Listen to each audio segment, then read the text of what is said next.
আজকের আলোচনার বিষয় রকেট তত্ত্ব। রকেট তত্ত্ব অনার্স প্রথম বর্ষের শিক্ষার্থীদের জন্য অত্যন্ত গুরুত্বপূর্ণ। রকেট তত্ত্ব প্রায়শই পরীক্ষায় আসে, তাই আমরা রকেট তত্ত্ব এমনভাবে শিখব যেন খুব ভালোভাবে আমরা রকেট তত্ত্ব উপলব্ধি করতে পারি এবং ভালো পরীক্ষায় নাম্বারও পেতে পারি। রকেট তত্ত্ব অনেকভাবেই প্রমাণ করা যায়, তবে আমরা সবচেয়ে সহজ এবং সবচেয়ে সুন্দর একটি প্রক্রিয়ায় রকেট তত্ত্ব প্রমাণ করব। আর সেটা হলো ভরবেগের সংরক্ষণ সূত্র দ্বারা রকেট তত্ত্ব প্রমাণ করব। ভরবেগের সংরক্ষণ নীতি কি? ভরবেগের সংরক্ষণ নীতি কি?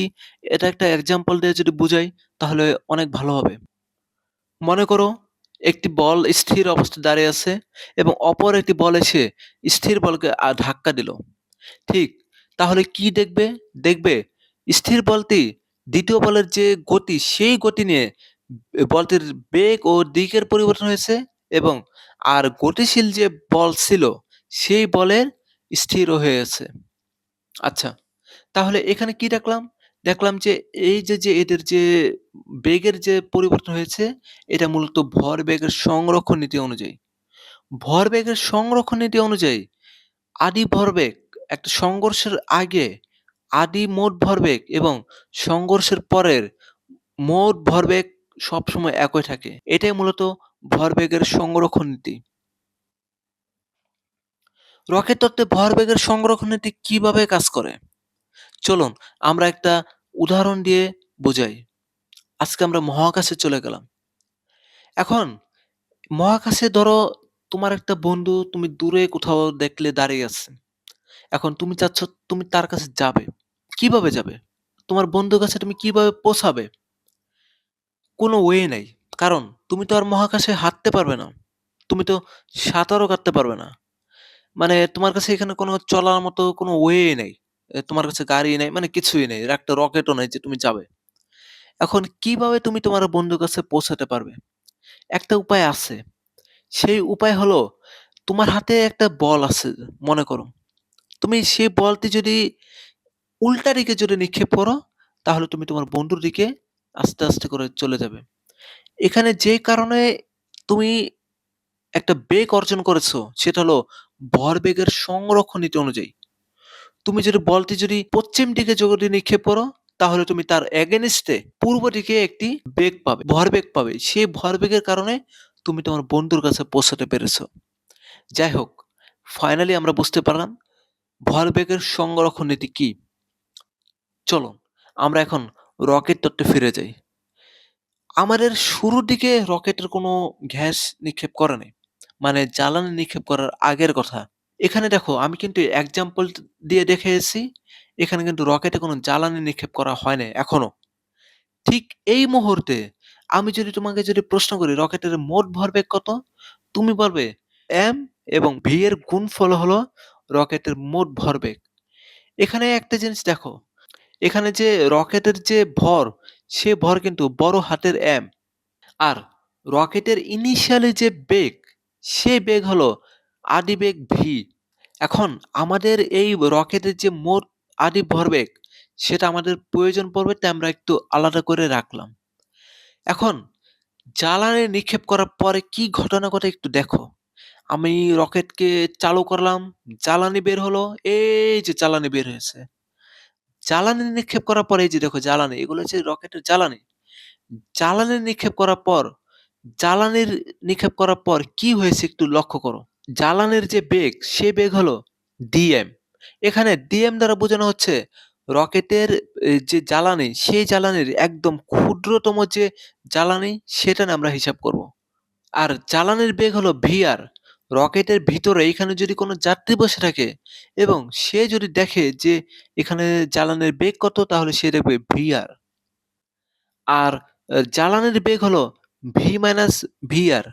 এই যে রকেটের যে জ্বালানির বেগ, এই বেগটা ভি মাইনাস ভিআর, এটা কে পরিমাপ করেছে? এখানে ধরো পৃথিবীতে এইখানে বসে আছে কেউ, কোনো একজন ব্যক্তি। সে কিন্তু এইখানে যে জ্বালানির যে বেগ পরিমাপ করেছে সেটা হলো ভি মাইনাস ভিআর। এটা কিন্তু আর কিছু না, এটা কিন্তু আপেক্ষিক যে বেগ, সে বেগ দ্বারা কিন্তু এটা বের করা হয়েছে। এখন প্রশ্ন জাগে বেগ দুইটি কেন? দুইটি বেগ হওয়ার কারণ কি? এই যে এখানে যে একটা লোক আছে, সে লোকের যে জ্বালানি যে বেগ বের করছে সেটা তো আমরা দেখলাম। সেটা কি ভিআর।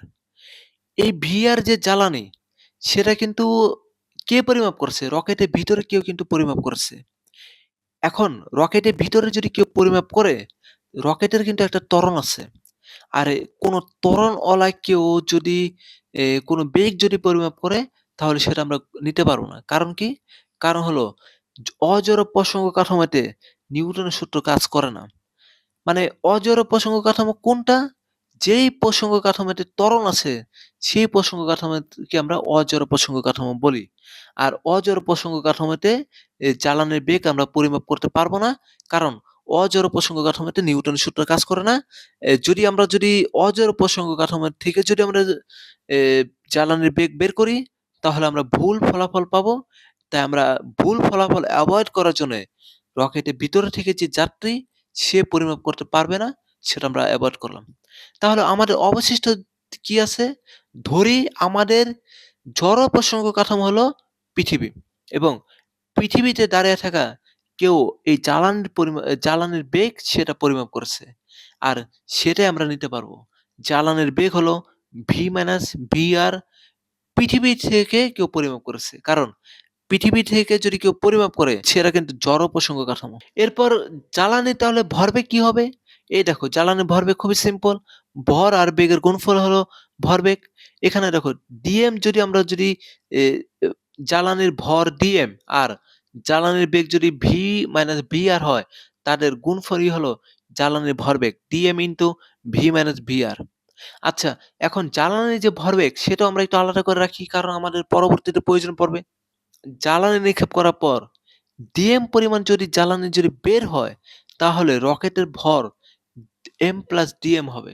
এখন ডিএম হলো ঋণাত্মক মান।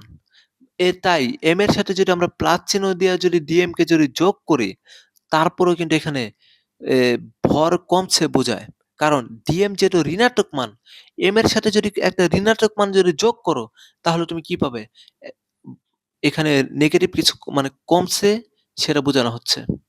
এরপর ডিএম পরিমাণ যদি জ্বালানি বের হয় তাহলে রকেটের বেগ কিছুটা হলেও বাড়বে। আর সেই বাড়ার বেগ হলো ভি প্লাস বি। জ্বালানি নিক্ষেপ করার পর রকেটের ভরবেগ কত? এটা কিন্তু রকেটের শেষ ভরবেগ। জ্বালানি নিক্ষেপ করার পরে রকেটের ভরবেগ হলো M plus dM into v plus dv. এটাও একটু আমরা আলাদা করে রাখি কারণ পরবর্তীতে এটাও আমাদের প্রয়োজন পড়বে। এখন একটা জিনিস লক্ষ্য করো, এখানে কিন্তু সবই কিন্তু কি? বেগ, ভরবেগ। এই ভরবেগগুলো কিন্তু কি দ্বারা রিপ্রেজেন্ট করে? রিপ্রেজেন্ট করে কিন্তু দিক নিয়ে কিন্তু আমাদের আলোচনা করতে হবে। কারণ এখানে দেখো একটা জিনিস লক্ষ্য করো, জ্বালানির বেগ কিন্তু রকেটের বেগের কিন্তু ঠিক বিপরীত দিকে। তাই আমাদের দিক নিয়ে কিন্তু এখন ভাবতে হবে। তাই আমরা একটা কাজ করি। এখানে রকেটের দিক যদি আমরা J লিখি আর জ্বালানির দিক যদি আমরা -J বরাবর যদি লিখি, তাহলে আমরা লিখতে পারি এ এখানে যেখানে রকেটের দিক দেখব সেখানে আমরা J বসাবো। আর জ্বালানির দিক শুধুমাত্র -J বসাবো। ওকে? তো রকেটের যে আদি ভরবেগ, এখানে দেখো রকেটের আদি ভরবেগের সাথে J গুণ করেছি। আর জ্বালানির বেগ যেহেতু তার অপোজিটে, রকেটের অপোজিটে সেহেতু -J হবে। আর এখানে কিন্তু আবার দেখো জ্বালানির নিক্ষেপ করার পরেও যে রকেটের ভরবেগ সেখানে কিন্তু +J হয়েছে। কারণ রকেট আগেও যেদিকে ছিল জ্বালানি নিক্ষেপ করার পরও সেদিকে আছে। মানে J বরাবরই আছে। এটা কিন্তু চেঞ্জ হয় নাই। তাই এখানে J বসেছে এবং এখানেও J বসেছে। আচ্ছা, তাহলে ভরবেগের সংরক্ষণ নীতি অনুযায়ী আমরা কি লিখতে পারি? ভরবেগের সংরক্ষণ নীতি অনুযায়ী আমরা লিখতে পারি আদি ভরবেগ ইকুয়াল টু দেখো এই যে এখানে কিন্তু আদি ভরবেগ ইকুয়াল টু লেখা যায় শেষ ভরবেগ। শেষ ভরবেগ কতটুকু? শেষ ভরবেগ কিন্তু এতটুকু। শেষ ভরবেগ মানে হলো জ্বালানির ভরবেগ এবং রকেটের ভরবেগ এই ২ টার মিলাই কিন্তু শেষ ভরবেগ। আর এটাই কিন্তু এখানে লিখেছি ভরবেগের সংরক্ষণ নীতি এখানে। আচ্ছা, এরপরে কি করা যায়? এরপর হলো যে আমরা এখানে একটা কাজ করি। কাজ হলো যে আমরা এখানে উভয় পক্ষ থেকে যে কমন নেই। দেখো, দেখো এখানে যে আছে। এই যে এখানে কিন্তু যে আছে এই যে এখানে যে। আর এখানেও দেখো কিন্তু যে আছে। তাহলে আমরা একটা জিনিস করতে পারি না? এখানে যে কমন নিলাম, উভয় পক্ষে যে কমন নিলাম। থার্ড ব্র্যাকেট দিয়ে এখানে লিখলাম। এই অংশে দেখো যে কমন নিয়েছি। আচ্ছা, যে এখানে কমন নিয়েছি। আর এখানে যে আগে যে মাইনাস ছিল, এই মাইনাসটা কিন্তু এখানে প্লাস আর মাইনাস গুণ করার ফলে কিন্তু এখানে ঠিক এখানে কিন্তু মাইনাস হয়ে আছে। আচ্ছা, আশা করি তুমি বুঝতে পেরেছো। এরপর পরের লাইন দেখো। পরের লাইনে কি করেছি? পরের লাইনে করেছি কি? এখানে দেখো এম আর ভি গুণ করেছি তাহলে কি হয়? এমভি হয়। আর এম আর ডিবি গুণ করেছি তাহলে কি হয়? এমডিবি হয়। অর্থাৎ এই যে এম দেখছো, এই এম দ্বারা একবার ভি কে গুণ করবা, একবার ডিবি কে গুণ করবা। ক্লিয়ার? ওকে। তাহলে এম দ্বারা একবার ভি কে আর একবার ডিবি কে গুণ করার পর আমরা এই জিনিসটা পেলাম। এরপর দেখো আবার ডিএম দ্বারা একবার ভি কে গুণ করবা, আবার ডিএম দ্বারা একবার ডিবি কে গুণ করবা। তাহলে আমরা কি পাই? ডিএম দ্বারা যদি আমরা ভি কে গুণ করি তাহলে আমরা পাই ভিডিএম, আবার ডিএম কে যদি আমরা ডিবির সাথে যদি গুণ করি তাহলে আমরা কি পাই? DM into DB. ওকে। এরপর দেখো এই ডিএম যদি আমরা যদি ভি এর সাথে যদি গুণ করি তাহলে আমরা কি পাবো? V DM. এখানে দেখো মাইনাস আর যে এখানে যে ভি এর সামনে কিন্তু প্লাস আছে। এই মাইনাস আর প্লাস গুণ করার ফলে কি হয়? মাইনাস হয়। আবার দেখো মাইনাস আর এই মাইনাস গুণ করলে কি হয়? প্লাস। ঠিক এখানে লিখলাম। ওকে। এখন ডিএম আর ভি আর গুণ করলে কি হয়?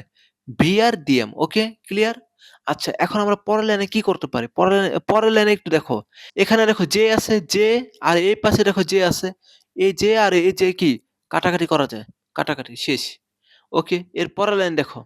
পরের লাইন কিন্তু আমরা এখানে কি করছি? জে আর এই জে কিন্তু কাটাকাটি করার পরে আমরা এটা লিখলাম। ওকে। এর পরের লাইনে দেখো এখানে কিন্তু কিছু জিনিস কাটাকাটি যায়। যেমন এখানে একটা জিনিস লক্ষ্য করো। এখানে বাম পাশে এমবি আছে আর এখানে ডান পাশে এমবি আছে। তার মানে এমবি আর এমবি কিন্তু কাটাকাটি করা যায়। এরপর আরেকটা জিনিস লক্ষ্য করো। এখানে ভিডিএম আর এখানেও ভিডিএম। দুইটা কিন্তু সেম জিনিস, কিন্তু একটার সামনে প্লাস চিহ্ন আর একটার সামনে মাইনাস চিহ্ন। মানে তুমি তোমার কাছে আছে প্লাস ৳৫, তুমি করলে কি মাইনাস ৳৫ দেয়া, মানে তুমি দোকান থেকে কিছু কিনলা, তখন তোমার মাইনাস ৳৫ হয়ে গেল। আর সে প্লাস ৳৫ আর মাইনাস ৳৫ মিলে ৳0 হয়। ঠিক এখানেও কিন্তু ডি ভিডিএম আর এখানে কিন্তু ভিডিএম কিন্তু কাটাকাটি হয়েছে, ফলে এটা কিন্তু আউট। আচ্ছা, এখানে আরেকটা জিনিস লক্ষ্য করো। এখানে ডিএম ও ডিবি আছে। এই জিনিসটা দেখো, একটু চিন্তা করো। এখানে ডিএম মানে কি? ডিএম মানে হলো যে ডিএম একদম ছোট মান। কত ছোট? একদম শূন্যের কাছাকাছি। আবার ডিবি কি? ডিবিও একদম ছোট মান। কত ছোট? প্রায় শূন্যের কাছাকাছি। মানে তুমি ২ টা শূন্যের কাছাকাছি মান যদি গুণ করো, তাহলে তুমি কি পাবা? আরেকটা মান পাবা, সেটাও শূন্যের কাছাকাছি মান। অতএব এই জিনিসটা অ্যাকচুয়ালি আমরা বাদ দিতে পারি। মানে প্রায় শূন্যের কাছাকাছি যেহেতু মান, সেহেতু এই জিনিসটা নেগলেক্ট করতে পারি। তাহলে অবশেষে আমাদের কি পড়ে থাকলো? পড়ে থাকলো আমাদের এই জিনিসটা পড়ে থাকলো, আর এই জিনিসটা পড়ে থাকলো। Equal to 0। ওকে? আমরা পরের লাইনে লিখি ঠিক এটাই লিখলাম। ঠিক আছে? এখন এই সমীকরণ থেকেই আমরা পরবর্তী সমীকরণে যাবো। তাই এটা একটু আলাদা করে রাখি। এখন কি করা যায়? একটু ক্যালকুলেশন করি। আর কিছুই করি নাই। এখানে কি করছি? এখানে দেখো এই যে জিনিসটা আছে, এই জিনিসটা সমান, সমান যদি ওই পাশে যদি নিয়ে যাই, তাহলে আগে ছিল এখানে প্লাস ছিল, এখন এখানে মাইনাস হয়ে গেছে। আচ্ছা, এখন আমরা পরবর্তী লাইনে চলে যাই। পরবর্তী লাইনে দেখো এখানে ডিবি, ডিবির সাথে কিন্তু এম কিন্তু গুণ অবস্থা ছিল। এখন ওকে যদি আমি যদি সমান, সমানে যদি ওই পাশে যদি পাঠিয়ে দেই, তাহলে যেহেতু এখানে গুণ অবস্থা ছিল, এখন এখানে গিয়ে সেটা ভাগ হয়ে যাবে। ওকে। আচ্ছা, এর পরবর্তী দেখো। এই যে ডিবি আর এখানে যে ডিএম, এগুলো কিন্তু আমাদের একদম ক্ষুদ্র মান। এই মানগুলো দ্বারা যদি আমরা একটা ক্যালকুলেশন করি, এই ক্যালকুলেশন ইন্টিগ্রেশন করি, তাহলে আমরা যে জিনিসটা পাবো সেটা কিন্তু আমাদের কাঙ্ক্ষিত ফলাফল। আচ্ছা, আমরা এই জিনিসটা এখন ইন্টিগ্রেশন করি। আপার লিমিট হলো যে ভি আর লোয়ার লিমিট হলো যে ভি নট। আপার লিমিটের যে ভি, সেই ভি এর জন্য ভর হলো এম, আর লোয়ার লিমিট যে ভি নট, সে লোয়ার লিমিট ভি নট এর জন্য ভরের যে লোয়ার লিমিট সেটা হলো এম নট। Okay, clear? আচ্ছা, এরপর যদি আমরা একটু ক্যালকুলেশন করি তাহলে আমরা কি পাবো? আমরা পাবো হলো যে এখানে আমরা জাস্ট সরাসরি এখানে ক্যালকুলেশন করে দিয়েছি, বা এই জিনিসটা যদি আমরা ইন্টিগ্রেশন করি তাহলে আমরা এই জিনিসটা পাবো। আর এরপর যে আমাদের যে বাকি অংশে এই যে ভিআর দেখা যাচ্ছে সেটা কিন্তু কনস্ট্যান্ট। কারণ কি? কারণ হলো রকেটের যে ফুয়েল, গ্যাস, ওই গ্যাসের যে বেগ সেটা কিন্তু কনস্ট্যান্ট। আর কনস্ট্যান্ট কি জিনিস? কনস্ট্যান্ট জিনিসটা সামনে চলে আসে। তাহলে আমাদের যে বাকি যে এই যে অংশটুকু, এই অংশটুকু যদি আমরা যদি যৌগজীকরণ যে সূত্র, সেই সূত্র যদি আমরা প্রয়োগ করি, তাহলে আমরা এই জিনিসটা পাবো। ln m divided by m nought. একটা জিনিস লক্ষ্য করো, যদি লগারিদম নিয়ম অনুযায়ী যদি কোনো কিছু যদি পাওয়ার থাকে, সে পাওয়ারটা সামনে নিয়ে আসা যায়। এখন এখানে যে 1 -1 যে আছে, এখানে মনে, মনে 1 আছে। এখানে যে মাইনাস আছে এবং তার সাথে যে 1, সেই 1 টা -1 কিন্তু একটা সময় এখানে লগারিদমের যে এখানে পাওয়ার এসেছিল, তাই সে কিন্তু সামনে চলে এসেছিল। তাই আমরা আবারও কি করলাম? সেই জিনিসটা আবার পাওয়ারে নিয়ে আসলাম। এটা কিন্তু লগারিদমের যে ফর্মুলা, সেই ফর্মুলা অনুযায়ী কিন্তু এটা লেখা যায়। ওকে? এখন এরপর কি করা যায়? এরপর করা যায় যে আমরা জানি কোনো কিছুর উপরে যদি পাওয়ার যদি থাকে, মাইনাস ইনভার্স যদি পাওয়ার হয়, তাহলে তার পরিবর্তে লেখা যায় 1 ডিভাইডেড বাই সামথিং। যেমন মনে করো যে এখানে a আছে। সাপোজ a এর উপরে মাইনাস ইনভার্স আসলো। এর উপর মাইনাস ইনভার্স 1 আছে। ফলে আমরা লিখতে পারি 1 ডিভাইডেড বাই a। ওকে? সেই জিনিস আমরা এখানে পরবর্তী লাইনে লিখেছি। জাস্ট আর কিছু না। এখানে কি করলাম? এখানে এটা উল্টে দিয়েছি। কারণ যেহেতু ও m divided by m nought আছে। জিনিসটা ঠিক এরকম 1 divided by m divided by m nought. এখন ভাগের যে নিয়ম অনুযায়ী m নটটা উপরে চলে যাবে। আর এরপরে নিচে থাকবে m, বড় হাতের M। ওকে। এটা আসলে কি আমাদের রকেট তত্ত্বের ফর্মুলা। এটাই মূলত রকেট তত্ত্বের থিওরি। অনার্স ১ম বর্ষের শিক্ষার্থীদের জন্য রকেট তত্ত্ব খুবই, খুবই ইম্পোর্টেন্ট এবং এই রকেট তত্ত্ব পরীক্ষায় আসার মতো একটা প্রশ্ন।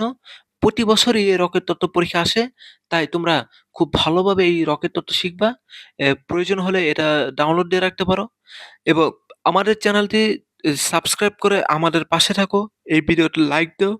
তোমার বন্ধুদের সাথে এই ভিডিওটি শেয়ার করতে পারো যেন তাদেরও উপকার হয়। এই আর পরবর্তী ভিডিও দেখার জন্য আমন্ত্রণ রইলো। সবাইকে ধন্যবাদ এই পর্যন্ত দেখার জন্য।